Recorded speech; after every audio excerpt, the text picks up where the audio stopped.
झटपट होणारी, चविष्ट, तोंडात टाकताच विरघळणारी, कमी खर्चातली, अगदी फक्त 10 मिनटं लागतात ही मिठाई बनवण्यासाठी आणि खरंच खूपच खर्च कमी येतो आणि एवढीच चविष्ट ही मिठाई लागते ना, की एकदा तुम्ही बनवलात ना, तर मी 100% सांगते की तुम्ही नेहमी सणासुदीला याच प्रकारची मिठाई बनवाल, कारण खूपच चविष्ट आहे. बिना मावा, बिना घीचं आपण ही मिठाई बनवतो आहे.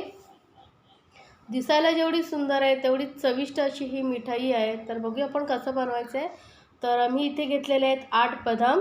मिक्सर जारमध्ये मी 8 बदाम घातले आहेत. त्यानंतर 8 ते 9 काजू मी घेतलेले आहेत आणि 4 वेलच्या घेतलेल्या आहेत. हिरव्या वेलच्या घ्यायच्या आहेत. पावडर तुमच्याकडे असेल ती घातली तरी चालेल. त्यानंतर 1 कप डेसिकेटेड कोकोनट घेतलेला आहे, तो आपल्याला घालायचा आहे. डेसिकेटेड कोकोनट नसेल तर सुकं खोबरं घेतलं तरी चालेल. तर यामध्ये आता घालूया 1 कप कप डेसिकेटेड कोकोनटसाठी मी इथे अर्धा कप साखर घेतलेली आहे आणि आता याची आपल्याला एकदम बारीक पावडर बनवून घ्यायची आहे. तर बघा एकदम बारीक अशी पावडर बनवून घेतलेली, एकदम फाईन पावडर बनवायची आहे. जेवढं होईल तेवढं तुम्ही बारीक पावडर बनवून घ्या. त्यानंतर गॅसवरती एक पॅन घेतलेला आहे आणि पॅनमध्ये मी 1 कप दूध घेते आहे.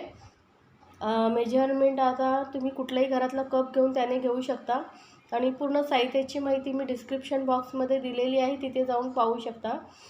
घरामधलं जे नॉर्मल दूध असेल ते घ्यायचं आहे. दुधाला चांगली एक उकळी काढून घेऊया. इथे कच्चं दूध घ्या किंवा पहिलं दूध गरम केलेलं असेल तर थंड करून घेतलं तरी चालेल, कारण आपल्याला इथे एक दूध उकळवायचंच आहे. तर दूध आता मस्त उकळी आल्यानंतर यामध्ये आपण हे जे डेसिकेटेड कोकोनट आणि ड्रायफ्रूटचं मिश्रण बनवून ठेवलं होतं ते घालून घ्यायचं आहे. तर आणि आता व्यवस्थित एकदम आपल्याला हे मिक्स करून शिजवून घ्यायचं आहे. तर गॅसचा फ्लेम इथे मी लोवरती ठेवलेला आहे आणि लो फ्लेमवरती आपण हे चांगलं शिजवून घ्यायचं आहे. यामध्ये आपण मावा घालत नाही आहोत, त्यामुळे दुधाचा वापर केलेला आहे आणि जास्त वेळही लागत नाही. झटपट हे मिश्रण घट्ट व्हायला लागतं, कारण डेसिकेटेड कोकोनट आहे. जर डेसिकेटेड कोकोनट तुम्हाला नसेल मिळत तर मग ओलं खोबरं असतं ते मिक्सरमध्ये एकदम बारीक करून घ्या. त्याची वरचं कवर असं साल असं ना ते काढून टाकायचं आणि मिक्सरमध्ये पोळी करून बारीक करून घ्या. तेही घातलात तरी चालेल. आता बघा हे मिश्रण आपलं लगेचच घट्ट व्हायला लागलेलं आहे. मी दाखवलेल्या रेसिपी जर तुम्हाला आवडत असतील तर चॅनलला लाईक, कमेंट्स आणि सबस्क्राईब करायला विसरू नका.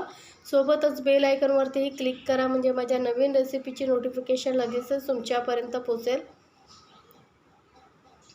आता हे बघा मस्त असं मिश्रण घट्ट होत आलेलं, एकदम गॅसचा फ्लेम लोवरतीच ठेवायचा आहे आणि सतत असं मध्ये मध्ये मिक्स करत आपल्याला हे एकदम दाटसर गोळा होईपर्यंत, एकत्र गोळा होईपर्यंत शिजवून घ्यायचं आहे.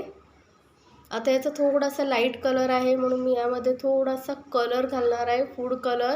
तर तुमच्याकडे कुठलाही जो असेल तो कलर घालायचा आहे. तर मी इथे येलो फूड कलर घातलेला आहे. ऑरेंज असेल तोही घातला तरी चालेल, पिंक असेल तोही वापरला तरी चालेल.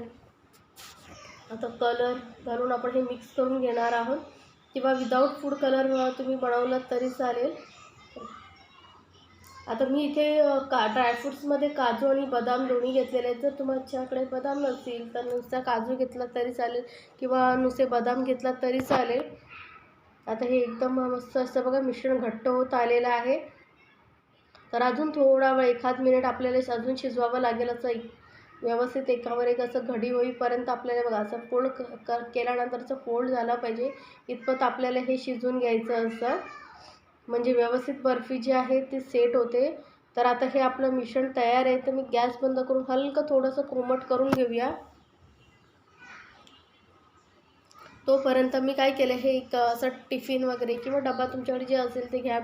त्यामध्ये बटर पेपर लावून घेतलेलं आहे आणि हे मिश्रण सर्व असं घालून घ्यायचं आहे आणि यामध्ये सेट करते. थोडी जाडसर अशी बर्फीचं शेप आपण देणार आहोत, जसं स्वीटच्या शॉपमध्ये वगैरे असते ना थोडे मोठ्या साईजची बर्फी, म्हणून मी हा छोटा डबा घेतलेला आहे. किंवा तुम्ही मग प्लेटवरती असं प्लेटला तुम्ही घी किंवा तूप असं काही लावून तेल त्यावरती ही बर्फी सेट केला तरी.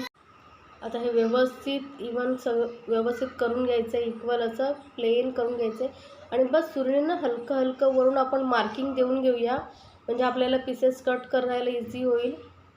थोडं ओलसर असतानाच मी थोडंसं हलकंसं असं मार्किंग देऊन घेते आणि वरून थोडेसे ड्रायफ्रूट्स लावायचे. तर मी इथे पिस्ता लावते.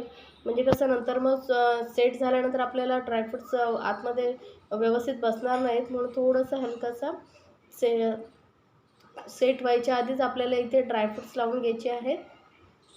ड्रायफ्रूट्स नाही लावले तरी चालेल, थोडंसं प्रेस करून घेऊया स्पॅच्युलाने, म्हणजे व्यवस्थित सेट होईल. तर हे मग आता व्यवस्थित आपण हे रूम टेम्परेचरवरतीच 5-10 मिनटामध्ये सेट होतं, लगेचच घट्ट व्हायला लागतं. तर हे बघा मस्त असं 10 मिनटं झालेली आहे, सेट झालेलं आहे मिश्रण. तर आता आपण ह्याला टिफिनमधून या काढून घेऊया. बटर पेपर लावल्यामुळे इझिली पटकन निघून येतं. आता हा बटर पेपर आपण वरचा काढून घेऊया. मी बटर पेपर हा बघा काढून घेते. अगदी सेट होण्यासाठीही जास्त टाईम लागत नाही, झटपट तयार होणारी बर्फी आहे. मस्त अशी ही चविष्ट बर्फी, बिना मावा बिना घीची. कट बघा, कट करतानाच तुम्हाला समजत असेल किती इझिली बर्फी कट होते. ते एकदम सॉफ्ट आणि तोंडामध्ये घालताच अगदीच विरघळते, एवढीच चविष्ट ही बर्फी आहे. तर नक्की बनवा आणि मला कमेंट्समध्ये सांगायला विसरू नका तुम्हाला ही बर्फी कशी वाटली. झटपट तयार होणारी ही बर्फी घरी काही फंक्शन असेल किंवा सणाला वगैरे आपण बाहेरून मिठाई विकत आणतो, मिलावटची माव्याची वगैरे मिठाई घेण्यापेक्षा तुम्ही घरी बनवू शकता. मुलांनाही खूप आवडेल, झटपट चविष्ट अशी ही बर्फी. तर नक्की बनवा आणि मला कमेंट्समध्ये सांगा आणि मस्त अशी आपल्या फॅमिलीसोबत एन्जॉय करा ही बर्फी बनवून. बघा किती मी तोडून दाखवते तुम्हाला, किती सॉफ्ट झालेली आहे. तर तोंडात टाकताच विरघळणारी ही बर्फी.